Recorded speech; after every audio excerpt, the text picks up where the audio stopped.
네. 자, 시작하겠습니다. 을지대 1차 모의고사 진행을 맡은 김태영 선생입니다. 네, 반갑습니다. 네, 을지대 1차 이거 진행을 할 거고요. 자, 우선은 문제를 쭉 풀어보셨으면 알겠지만 지금 여러 가지 작품들이 많이 나오고 있고 그 다음에 고전시가도 생각보다는 어휘가 좀 어렵죠. 이런 것들을 좀 잘 파악하면서 가시면 될 것 같고 그 다음에 또 중요한 것이 지금 쭉 보시면 아시겠지만 비문학이 꽤 많이 출제되고 있어요. 근데 비문학 지문이 길지는 않고 짧게 단타로 계속 나오고 있거든요. 그래서 그런 것들 좀 중요한 거 위주로 핵심을 파악할 수 있게끔 이끌어 드리도록 하겠습니다. 근데 여기서 좀 중요한 게 요번 이 을지대 모의고사 형태 같은 경우는 지금 비문학 지문 같은 경우는 사실 거의 한 단락이 나온다 보면 좀 편해요. 한 문단이라는 거죠. 이렇게 한 문단으로 구성될 경우에는 여기서 중심 내용을 파악하는 거, 이게 중요한 내용입니다. 중심 내용이라는 건 결론적으로 주제와 일치되겠죠? 그래서 주제 파악하는 문제, 이거라고 생각하시면서 보시면 좀 편하겠어요. 네, 그렇게 보면서 그럼 1번 문제부터 바로 가겠습니다. 자, 1번 문제. 이 글의 중심 내용으로 가장 적절한 것은 이랬죠? 일반적으로 중심 내용을 파악한다, 비문학에서 중심 내용을 파악한다 이렇게 얘기하면 언제나 비슷비슷해요. 중심 내용이라면 일반적으로 처음에 등장할 수도 있고 끝에 등장할 수도 있죠. 물론 중간에 등장한다 라고 할 수도 있겠지만 일반적인 형태는 처음과 끝이죠. 그래서 처음과 끝을 유의하면서 보면 되고요. 일반적으로 처음에 제시되는 경우는 두 과일식이라 얘기해요. 주제가 앞에 제시되면 두 과일식, 끝에 제시되면 꼬리밀자 써서 미과일식 이렇게 얘기를 합니다. 그랬을 때 두 과일식 같은 경우는 일반적으로 설명문의 구조, 설명문일 때 두 과일식, 미과일식 같은 경우는 자신의 주장을 펼치는 거, 견해를 얘기하는 경우. 그래서 주장과 견해라고 얘기를 하니까 당연히 자신의 이야기를 풀어나가는 논설문의 구조겠죠. 이런 정도를 파악하면서 가면 되겠습니다. 자, 그랬을 때 사회복지 정책에 대한 얘기를 하고 있네요. 자, 이거 같은 경우는 자신의 의견을 펼치는 부분이라고 볼 수도 있겠죠. 자, 그랬을 때 맨 마지막 한번 볼까요? 맨 마지막에서 두 번째 줄, 자유를 제한하는 것이 아니라 배분을 통한 최소한의 복지를 실현하는 것이 바로 사회복지 정책의 의미이다 라고 제시되어 있는 거죠. 따라서 답이 4번이라는 거예요. 사회복지 정책은 배분을 통한 최소한의 복지 실현이다 라고 얘기하고 있죠. 즉 복지 실현이라는 게 무조건 옳고 그르다 이런 판단을 우선 할 수 없다는 얘기예요. 정확하게 얘기하면. 자, 제도를 시행을 하게 되면 지금 돈이 많은 사람과 돈이 적은 사람, 빈부에 따라서 긍정과 부정으로 쪼개질 거예요. 돈이 많은 사람들은 복지가 많이 이루어지면 그만큼 돈을 많이 내야 되고 자신에게 다가오는 돈은 생각보다 적다는 말이죠. 부정적으로 생각할 거야. 반면에 돈이 적은 사람들 같은 경우는 이 복지제도가 많으면 많을수록 도움이 되겠죠. 자, 그렇기 때문에 이 복지제도는 이렇게 이분법적으로 봐야 되는 것인가? 라고 지금 화제를 제시한 거예요. 근데 이분법적으로 보지 마라. 이 복지라고 하는 것은 최소한의 복지여야 하는 것이고 이것은 이 돈이 적은 사람들, 조금 약간 약자들, 사회적 약자들에게 최소한의 분배를 이루게끔 해주는 것이다. 따라서 답은 4번 이렇게 간 거예요. 그 다음에 2번 가겠습니다. 글의 주제로 가장 적절한 것은 이랬죠?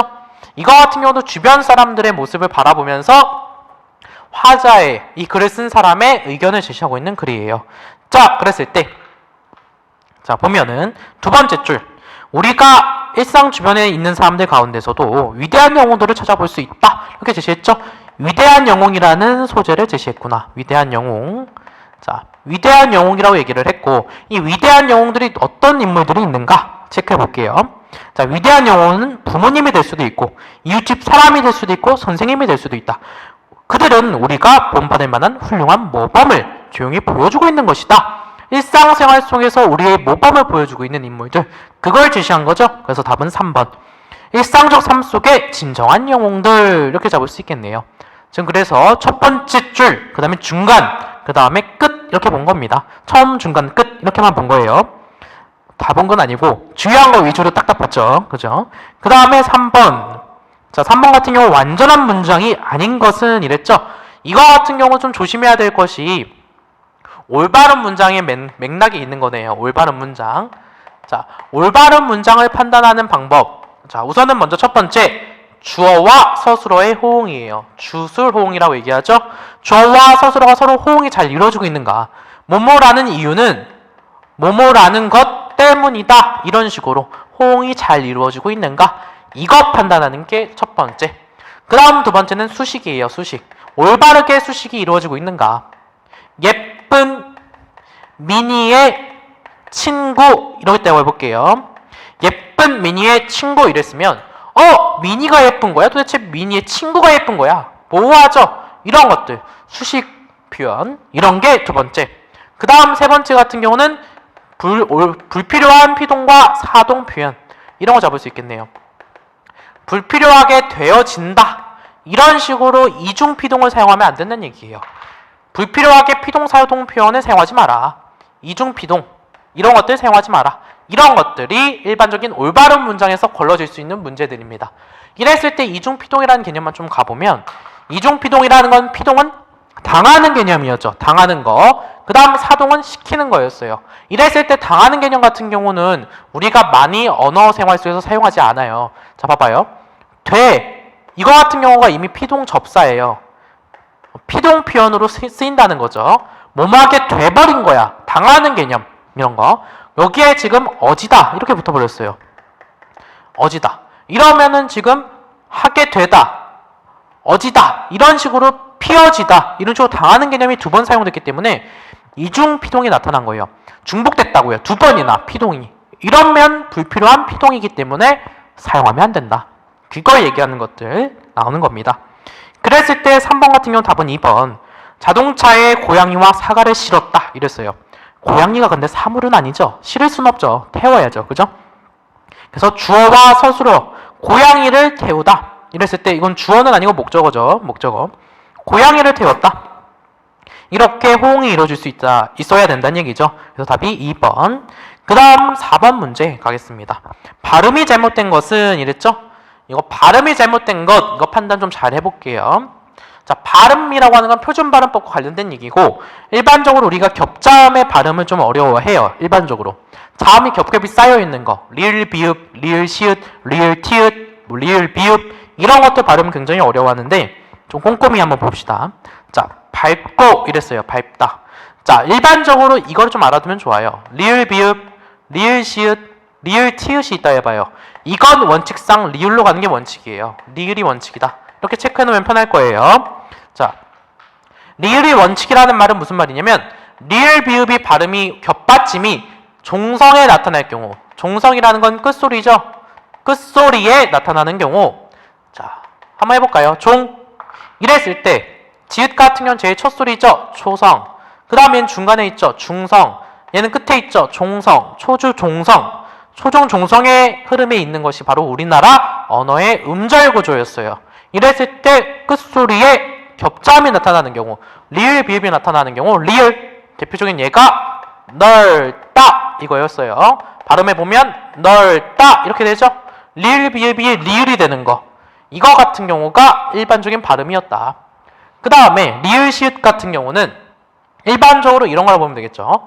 왜, 골, 수 자 발음하면 왜, 골, 수 이렇게 되는 거죠.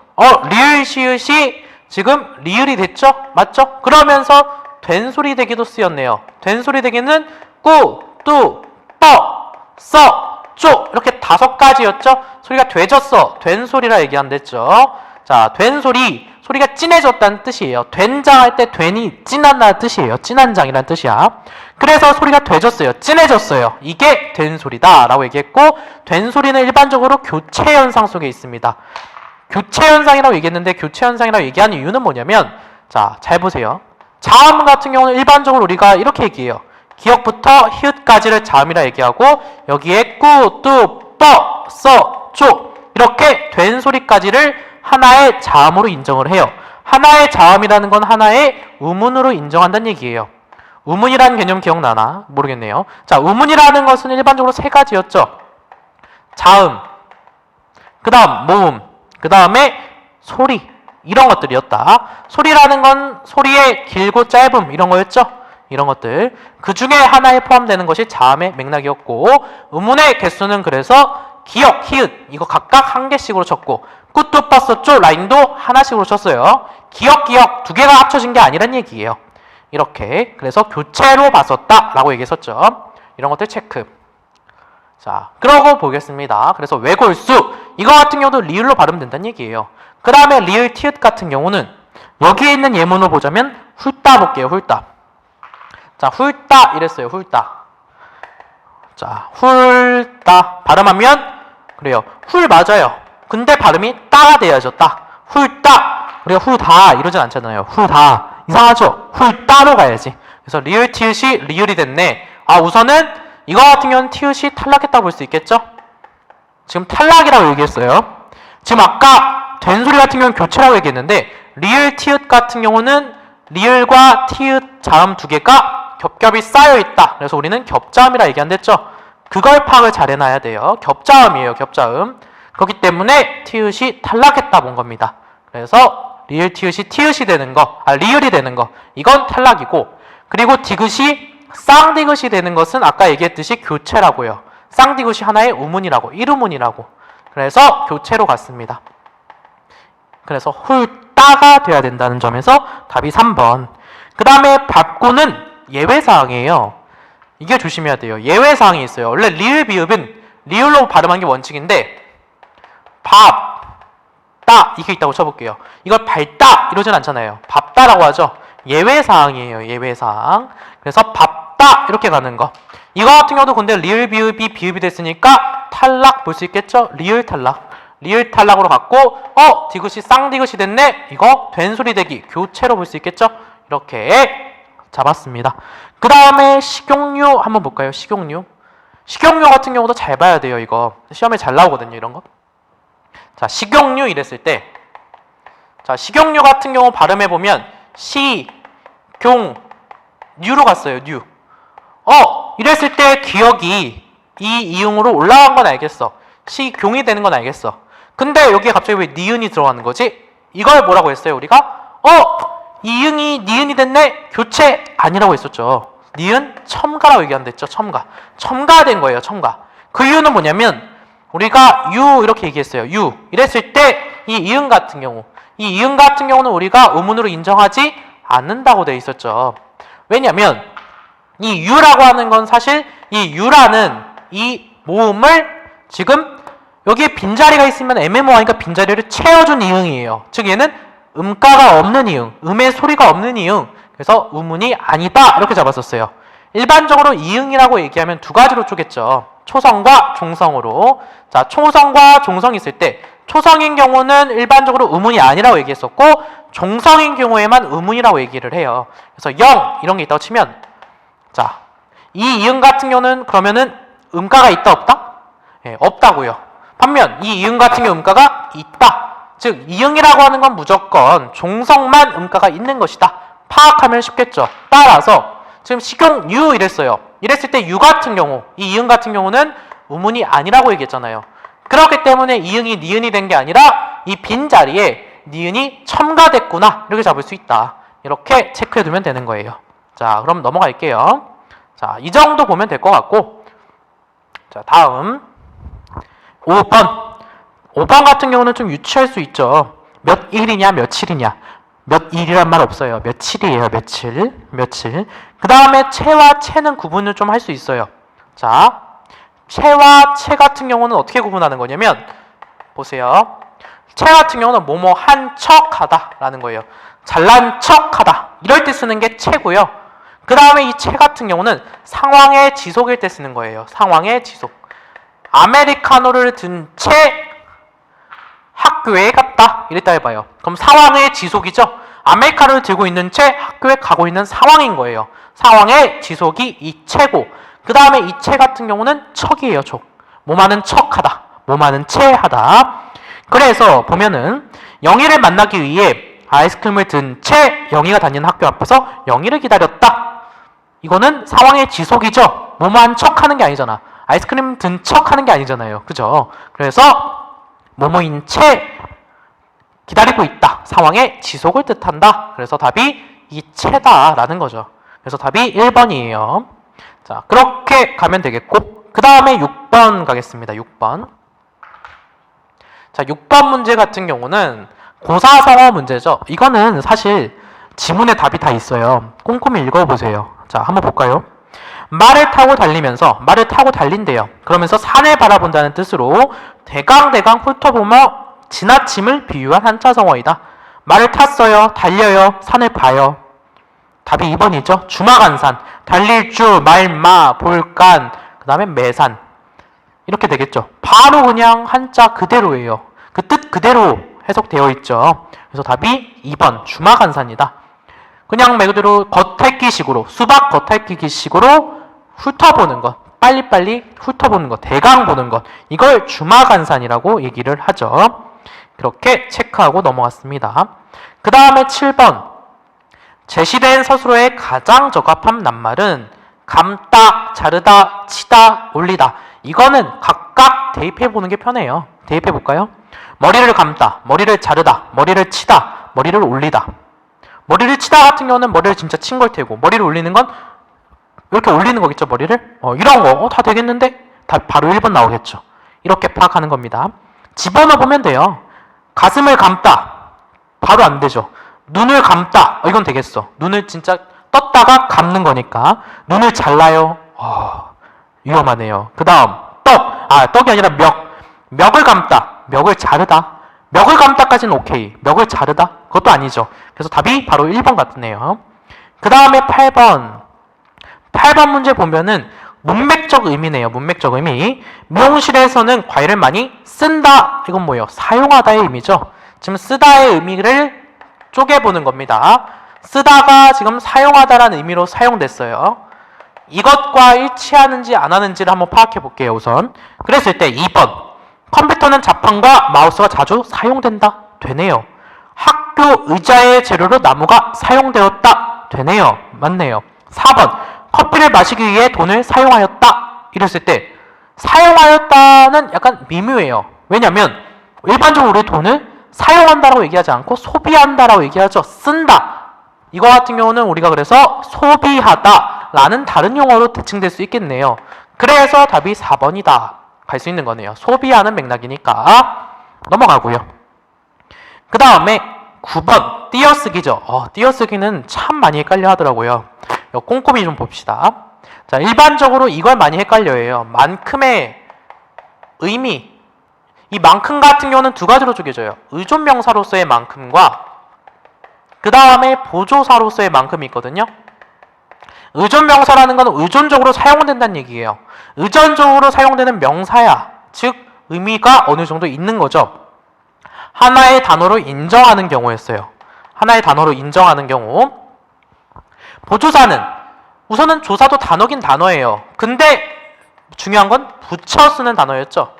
자, 우리가 예전에 배웠던 걸 기억을 해봅시다. 일반적으로 단어는 붙여 쓰는 게 원칙, 띄어 쓰는 게 원칙? 띄어 쓰는 게 원칙이죠. 띄어 쓰는 게 원칙. 그 다음 조사 같은 경우는 붙여 쓰는 게 원칙이다, 띄어 쓰는 게 원칙이다? 네, 붙여 쓰는 게 원칙이죠. 붙여 쓰는 게 원칙이다. 근데 여기서 조심해야 될 거 조사도 단어에 포함되고 있어요. 그건 맞아요. 단어는 띄어 쓰는 게 원칙인데 다만 조사는 붙여 쓴다. 이렇게 얘기했었던 거예요. 그렇게. 근데 똑같은 형태의 만큼인데 조사일 때가 있고 그 다음에 의존명사일 때가 있다는 거죠. 이걸 조심해서 봐야 돼요. 자, 그래서 예문을 통해서 보면은 첫 번째, 먹을 만큼만 먹어라 이랬어요. 먹을 만큼만 먹어라.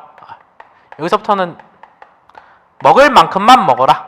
이랬을 때 지금 보면은 이 만큼이라는 놈 같은 경우는 이 먹을이라는 것의 수식을 받고 있네요.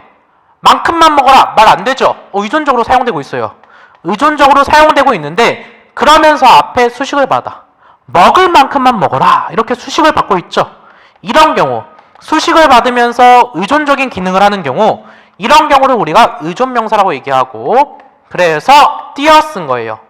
띄어씀. 그죠? 그 다음 먹을 만큼만 먹어라. 이렇게 띄어 쓰는 거죠. 이랬을 때 좀 쉽게 파악하는 방법은 뭐냐면 의존명사 앞에 수식해주는 말이 오면 일반적으로 이렇게 리을이 오는 경우가 많아요.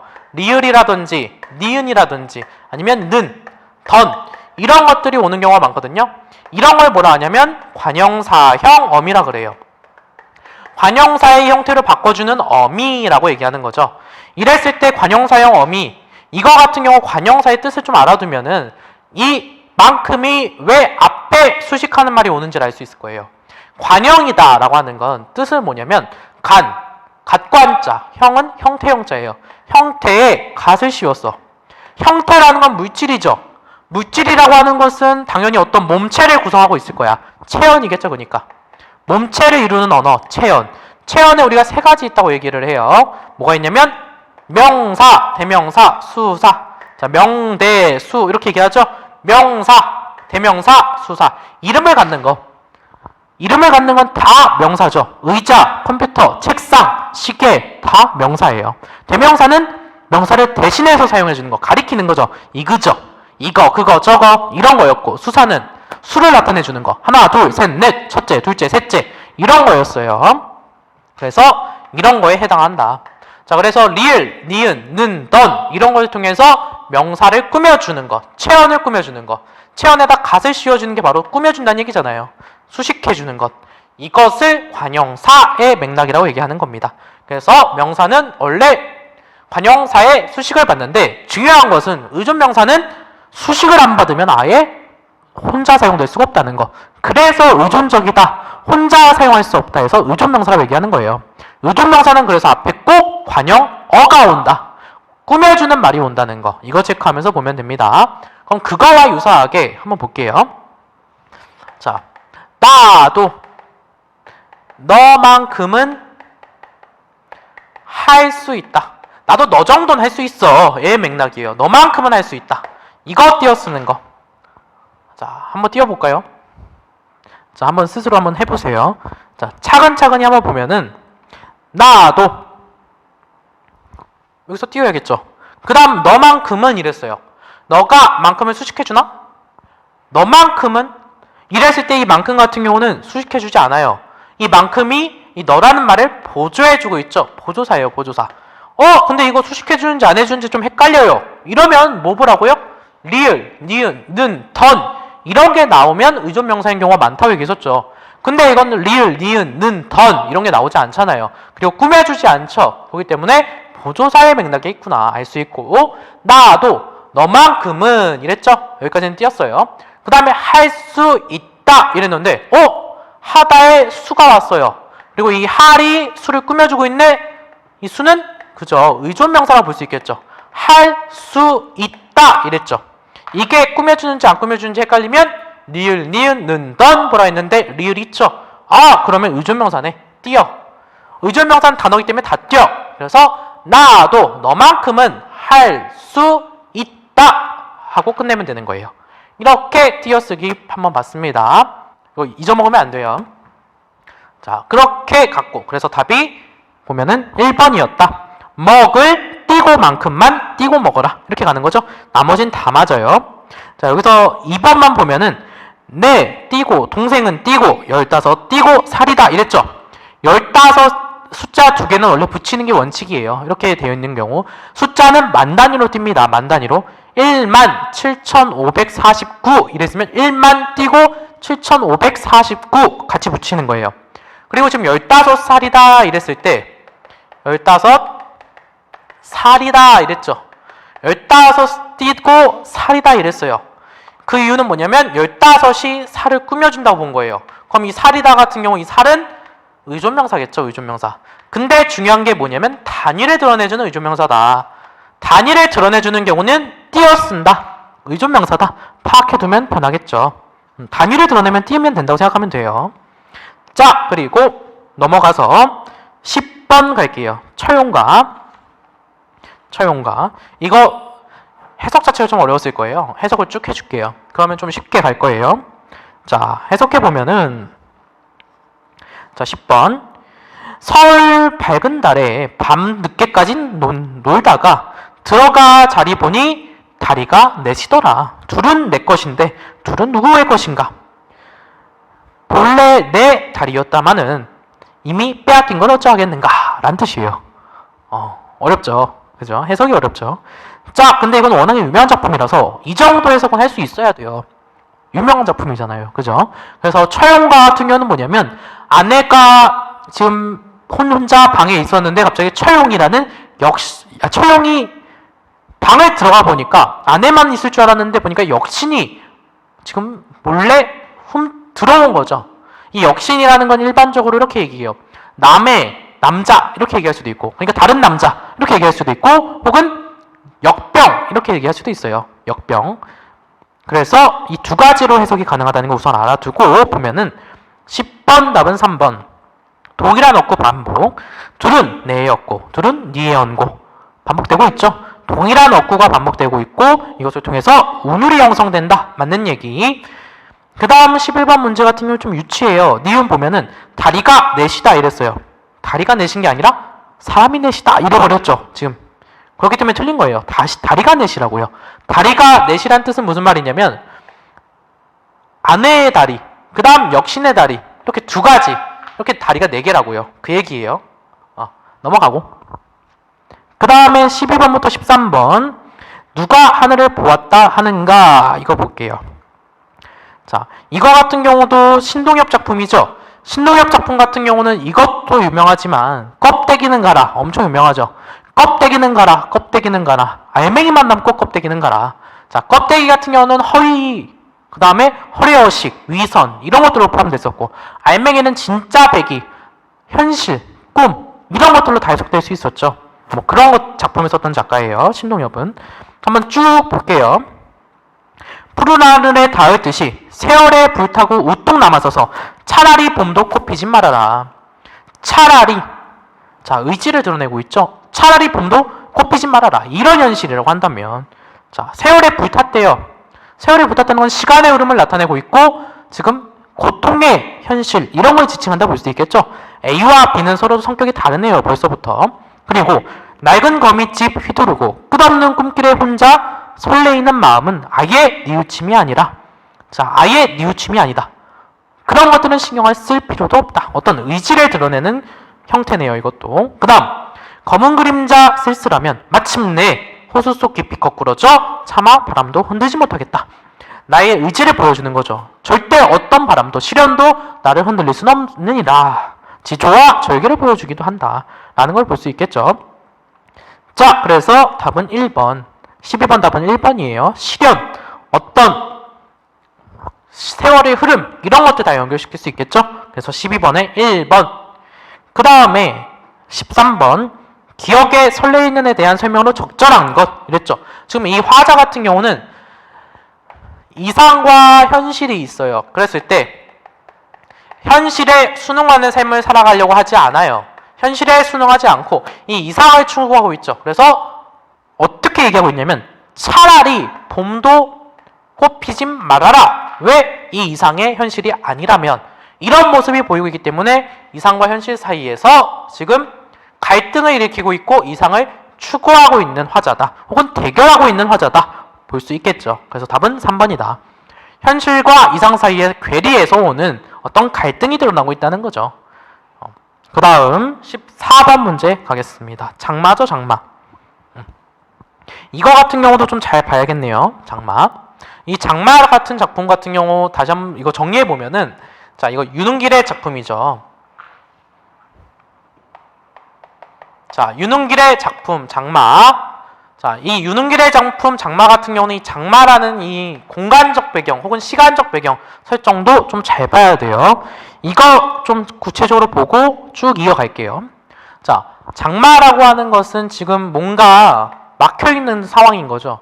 비가 계속해서 내리는, 뭔가 지금 현재 정체되어 있는 상황이다 볼 수 있어요. 정체된 상황, 뭔가 막혀있는 상황이다 이렇게 볼 수 있겠죠.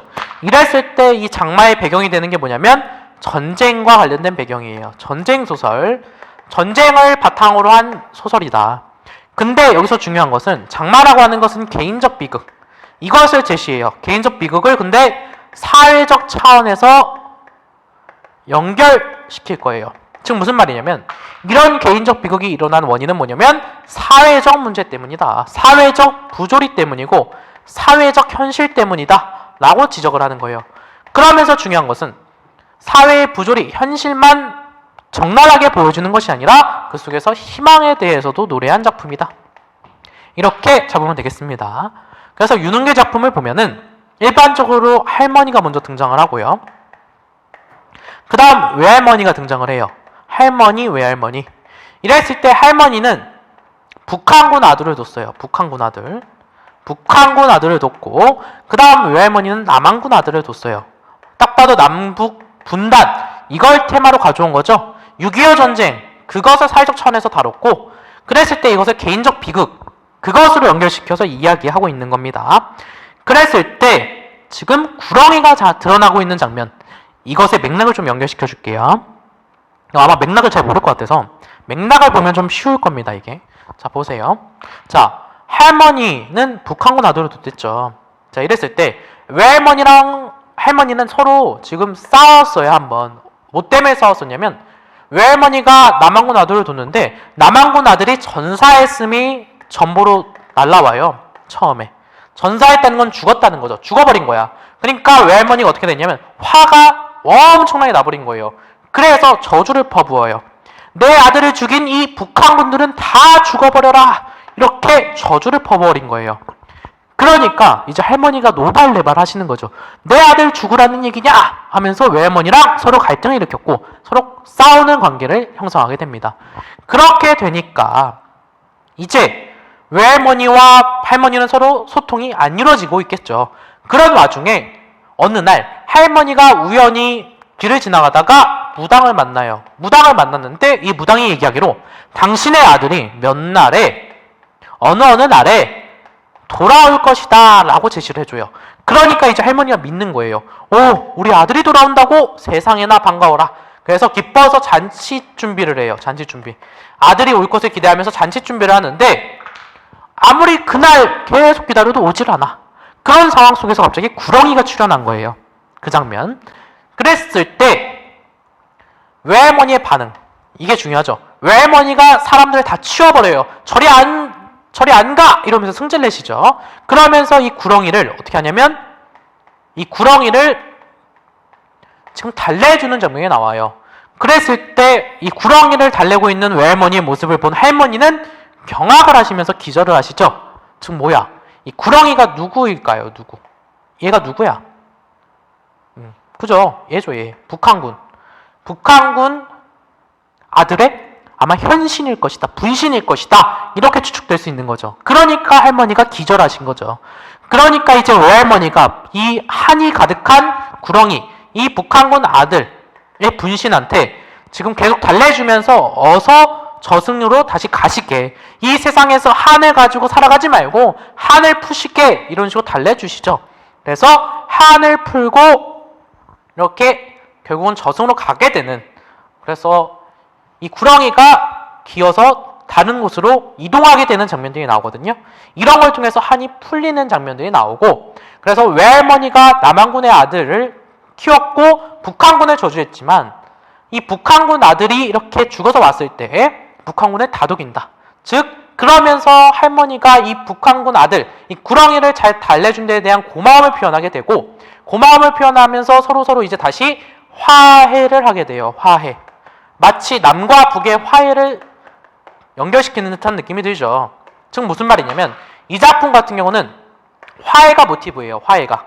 즉 남과 북은 결론적으로 봤을 때는 서로 다른 듯 하지만 이렇게 분리되어 있는 것 같지만 사실 단 하나의 민족이다.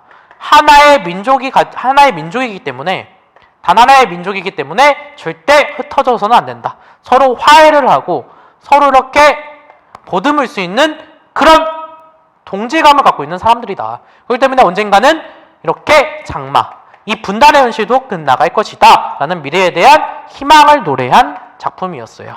이 정도 정리하면 장마는 끝났습니다. 장마라는 작품은 굉장히 큰 작품이에요. 어렵고 그래서 잘 봐야 돼요. 꼼꼼하게 잘 보셔야 합니다. 자, 그래서 보면은 14번 작품 내에 서술자가 발생한 사건을 관찰하며 서술하고 있다 이랬어요. 작품 내의 서술자는 누구냐면 어린 화자인 나예요. 어린 화자인 나. 어린 화자인 나가 설정돼서 지금 할머니와 외할머니의 모습을 관찰하며 서술하고 있는데 원래 관찰자 시점인 경우에는 나의 생각이 드러나는 경우가 많아요. 근데 이 지문만 봤을 때는 이 나가 주관적인 어떤 생각을 하고 있다 보기는 좀 힘들어요. 이 할머니와 외할머니의 상황을 그냥 묘사하고 있고 관찰하고 있는 장면만 제시되고 있어서 답은 3번이다. 이렇게 잡을 수 있겠죠. 자, 그렇게 잡으면 되겠고요. 여기서 조금 조심해야 될 것들만 좀 찝어보면은 지금 서술 작품 내와 외가 나왔죠. 이것도 한번 쪼개볼까요? 서술자의 위치와 관련된 거. 이거는 좀 정확하게 알고 들어가면 좋을 것 같네요. 자, 서술자의 위치와 관련해서 보면은 일반적으로 서술자가 어디에 위치해 있느냐에 따라서 개념이 좀 쪼개져요. 자, 서술자가 작품 내에 위치해 있어. 그 다음 작품 외에 위치해 있어. 이렇게 쪼개져. 그랬을 때 작품 내에 위치하고 있다는 것은 서술자가 나로 등장한다는 거고, 외로 위치한다는 것은 일반적으로 등장하지 않는다는 거죠. 그랬을 때 나로 위치했을 때 이 나가 주인공이야. 그럼 1인칭 주인공 시점이라 얘기하죠. 반면 나가 주인공이 아니야. 관찰자야. 그럼 1인칭 관찰자 시점이라 얘기하죠. 즉 무슨 말이냐면 나라는 인물이 주인공, 주동인물이면서 자신의 스스로를 서술하고 있다. 나를 서술하는 경우는 주인공 시점. 나는 주변적 인물이면서 나가 주인공을 서술하고 있다. 다른 주인공들을 서술하고 있다. 이러면 관찰자 시점이란 얘기예요. 나가 주동인물이냐, 주된 행동을 하는 인물이냐, 아니면 주변 인물이냐에 따라서 주인공, 관찰자로 쪼갠다는 얘기고, 그 다음 외제적 관점 같은 경우는 두 가지로 쪼개요. 우리가 많이 헷갈려하죠. 관찰자 시점과 그 다음에 전지적 작가 시점, 이렇게 쪼갭니다. 이랬을 때 관찰자 시점이 여기 두 번 나오죠. 이랬을 때 이거 비교하는 방법은 나가 있어 없어예요. 나가 있어 1인칭, 나가 없어 3인칭. 그렇게 잡으면 되겠죠? 그래서 여기서 중요한 것은 이제 관찰자와 전지적 작가 시점의 구분 방법. 이건 뭐냐면 내면 심리예요. 내면 심리. 내면 심리를 구체적으로 파고들어. 그러면 전지적 작가 시점이에요. 신이라고 얘기했었죠. 신. 전지전능한 신이 되어서 말 그대로 그 인물을 파고들어요. 구체적으로 내면을 파고들면 전지적 작가. 만약에 그 내면 심리를 구체적으로 파고들지 못하고 객관적으로 묘사하고 있어요. 그러면 관찰자 시점이다 얘기하는 거죠. 그래서 전지적 작가 시점은 주관적이라고 볼 수도 있겠고, 이 주관적 맥락 안에서 나오는 게 서술자의 개입, 서술자가 작품 속에 개입하는 거, 그 다음에 편집자가 직접적으로 그 인물에 대해서 논평하는 거. 그래서 서술자의 개입과 편집자적 논평으로 잡을 수 있다는 거죠. 이거는 나중에 한 번 더 볼 기회가 있을 것 같네요. 네, 이 정도 정리하면 돼요. 서술자의 개념은. 네, 됐고요. 자, 그럼 넘어가겠습니다. 자, 15번. 15번 같은 경우는 사투리의 사용 두드러지죠. 사투리의 사용을 통해서 현장감과 사실성을 부여한다. 맞는 얘기. 15번 넘어가고요. 그 다음 16번 봅시다. 지금부터는 쭉 비문학이죠. 비문학. 비문학 같은 경우는 핵심적인 내용 안에서 문제 풀면 되는 거니까 차근차근 한번 쭉 볼게요. 근거 잡으면서 푸는 게 중요해요. 비문학은.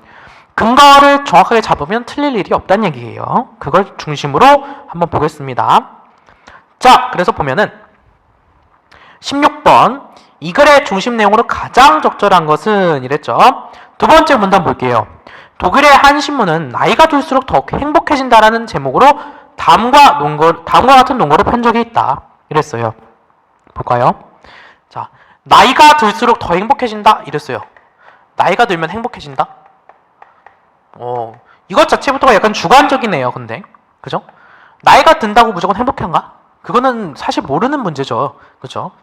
왜냐면은 지금 현재도 느껴지겠지만 응답하라 시리즈 보면은 과거에 더 행복했다? 이럴 수도 있단 말이에요. 사람에 따라 다른 거라는 거죠. 이미 논제 자체가 주관적이네요. 그죠? 그래서 실제로 한번 파악해보면 자살률을 파악해봤네요. 자살률을. 자, 자살률을 파악했을 때 자, 보면은 청소년이 25%, 30, 40대가 10%, 70세 이상의 노인들이 2%였다. 즉 나이가 들수록 점점 자살률이 줄어든다. 따라서 나이가 들수록 자살을 싫어하게 되고 자살을 하려 하지 않게 되고 이것은 결론적으로 아마 행복해서 그런 거지 않을까 라고 얘기한 거죠. 완전히 근거가 잘못됐죠. 자살률이랑 행복이랑은 관련성이 좀 떨어지네요. 근거가 정확하게 연결되지 못하고 있다. 그래서 답이 2번이다. 통계 비교의 기준이 적절치 않으면 잘못된 결론을 얻을 수 있다. 지금 잘못된 결론을 얻어버린 거예요. 통계의 기준 자체가 잘못됐죠. 이런 통계를 제시할 게 아니라 지금 다른 통계라든지 아니면 어떤 심리학적 요인, 심리학적 책, 이런 권위자들의 말, 이런 것들을 인용하는 게 더 효과적일 뻔했어요. 이런 통계 같은 경우는 전혀 이 나이가 많으면 행복하다의 기준이 될 수 없어요. 준거가 될 수 없다는 얘기죠. 자, 그래서 16번은 땡. 2번 답이 되겠네요. 2번. 그래서 자, 17번 볼게요. 17번과 18번 같이 엮어서 볼 건데, 자, 첫 번째 문단. 직접적 유대감이 지역주의나 왕조적 충성심의 차원을 벗어나 적극적 민족주의, 그 다음에 애국주의로 이어질 수 있으려면 두 가지 전제가 충족되어야 된다. 자, 민족의식, 이거 키워드 잡았고, 그 다음에 애국주의 키워드 잡았네요. 민족의식과 애국주의, 이걸 포괄하는 개념이 무엇인지를 좀 잘 파악해야겠네요. 그래서 첫째, 세 번째 줄, 새로운 질서 위에 공동체를 재편하는 것이 필요하다. 그러니까 국가의 어떤 전제주의였던 사회에서 이제 새로운 질서를 개편해야 될 필요가 있다. 이게 첫 번째 전제. 그 다음 두 번째는 민족의 수직적 통합을 정당화시켜주는 이데올로기가 요구된다라고 얘기하고 있어요. 이데올로기라는 건 이념이죠. 사상이죠. 민주주의, 뭐 이런 것들이 바로 이데올로기라고 볼 수 있겠어요. 그런 이데올로기가 요구된다. 그렇게 나왔고, 그럼 마지막에서 네 번째 줄. 그러므로 계급적 대립이 다시 민족 공동체를 우리와 그들로 갈라놓지 못하도록 관념적으로나마 이데올로기로나마 계급 모순을 무마할 수 있는 이론적 무기가 필요했던 것이다. 이렇게 얘기했죠. 자, 민족의식과 애국주의, 이건 결론적으로 뭐냐면 하나의 민족주의, 이걸 얘기하는 거겠네요. 즉 뭐야, 한민족 사이에 포괄하고 있는 어떤 이데올로기를 형성해서 과거의 어떤 계급을 무마시킨다. 계급사회를 무마시키는 것, 이것이 중요한 테마가 될 것이다. 이걸 제시한 거죠. 그런 맥락 속에서 보면 되기 때문에 민족주의에 대한 전제 조건, 그래서 답은 1번이다 라고 잡을 수 있겠고, 18번은 바로 이어서 볼 수 있었죠. 무마시켜야 한다는 거죠. 계급적 모순, 이런 것들을 무마시키는 것, 없애버리는 것, 줄이는 것, 이런 거 잡을 수 있겠네요. 그 다음 19번 가겠습니다. 이 글의 중심 내용으로 가장 적절한 것은 이랬네요. 루소와 관련된 얘기를 하고 있죠. 자, 한 8번째 줄 내려와 볼게요. 이기적인 욕망 때문에, 이쪽 부분, 이기적인 욕망 때문에 사유재산 제도가 형성되고 그 결과 불평등한 사회가 등장하게 되었다. 즉, 이기적 욕망으로 인해 인간은 타락하게 되었다는 거네요. 인간이라는 건 원래 선한 거였어. 근데 타락하게 됐대요. 사유재산 제도 때문에. 그런 맥락에서 보면 이러한 인간 사회의 병폐에 대한 처방으로서 루소는 에밀을 제시한다고 얘기하고 있어요. 에밀. 자, 그랬을 때 이 에밀이 무엇이냐? 맨 마지막 줄. 루소는 이것이 교육을 통해 가능하다고 보았다. 즉 뭐야? 인간과 사회의 병폐의 처방으로서 에밀을 제시했는데 그것이 바로 교육이다 라고 얘기한 거죠. 그래서 답은 4번. 교육은 인간과 사회의 병폐에 대한 처방으로서의 역할을 할 수 있다. 잡으면 되겠네요. 4번. 그 다음에 20번 마무리하면 되겠네요. 20번. 자, 20번 같은 경우는 사실 어렵진 않았어요. 두 번째 문단. 이익에는 단기적으로 실현되는 이익과 장기간에 걸쳐 지속적으로 실현되는 이익이 있다. 기업이 장기적으로 존속, 성장하기 위해서는 단기 이익보단 장기 이익을 추구하는 것이 더 중요하다. 이랬어요. 단기 이익보다는 전체적인 흐름에서 봤을 장기 이익을 추구하는 게 좋다라고 얘기하고 있죠. 그 다음 마지막 문단에서 세 번째 줄. 다양한 이해 집단들, 이쪽 부분. 다양한 이해 집단들의 요구도 모두 만족시켜야 한다. 그래야만 기업의 장기 이익이 보장되기 때문이다. 이랬죠. 즉 뭐야, 다양한 이해 집단의 요구를 충족시키면서 장기 이익을 추구해 나가야 한다라고 얘기한 거죠. 그랬을 때 답은 2번. 기업은 단기적 손해를 감수하면 장기적 이익을 보장받는다? 그게 아니죠. 단기적 이익도 추구해 나가면서 장기적 이익 좀 더 넓게 봐라 이 얘기였죠. 단기적 이익만을 다 손해를 감수한다고 해서 무조건 장기적 이익으로 이어진다? 그건 아니죠. 어떻게 영업하고 어떻게 이끌어 나가냐에 따라서 달라질 수 있는 거죠. 그거는. 그렇기 때문에 이거는 너무 성급한 일반화를 이루었네요. 답은 그래서 2번이다. 성급한 일반화의 오류라고 얘기하죠. 이런 걸.